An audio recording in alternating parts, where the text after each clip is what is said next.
Ama naming makapangyarihan sa lahat, sinasamba po kita sa lahat ng oras.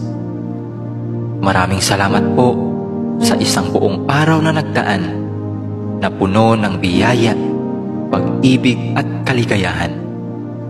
Salamat din po sa mga pagsubok at mumunting mga luha na dumating sa aking buhay, na alam ko pong siya po ninyong paalala sa akin na kayo po ay Diyos na buhay.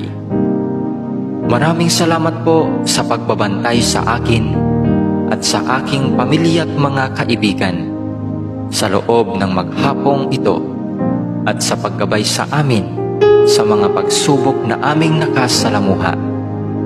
Alam ko pong nariyan kayo sa aming tabi sa lahat ng oras upang kami ay bantayan at gabayan. Nagpapasalamat din po ako sa mga aral na aking natutunan sa inyo sa buong maghapong nakalipas. Ang lahat po ng ito ay aariin kong kayamanan at pipiliting isabuhay hanggang ako po'y may hininga. Panginoon ko't Diyos ko, patawarin naman po ninyo ako sa mga pagkakasalang nagawa ko, at sana'y mabigyan pa ninyo ako ng panahon upang makapagbagong buhay. Ako po'y nagsisisi sa aking mga pagsalangsang sa inyong mga utos. Patawarin din niyo ako sa mga pagtalikod na aking ginawa sa aking kapwa, at sa mga pagkukulang ko sa aking mga kaibigan at mga mahal sa buhay. Pinatatawad ko rin po sila sa kanilang mga kasalanan sa akin.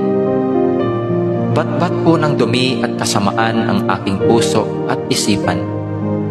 Naway linisin mo po ito ngayong magdamag at baguhin, upang bukas ng umaga ay magkaroon ako ng malakas na pananampalataya at panibagong buhay.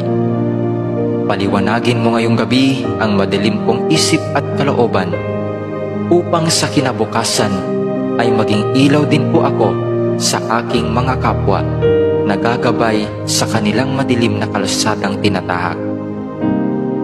Gabayan din ninyo kami sa magdamag na ito at iligtas sa anumang panganib. Alam ko pong alam na ninyo ang aming mga pangangailangan sa araw-araw. Hindi po kami humihingi ng labis sa aming mga pangangailangan.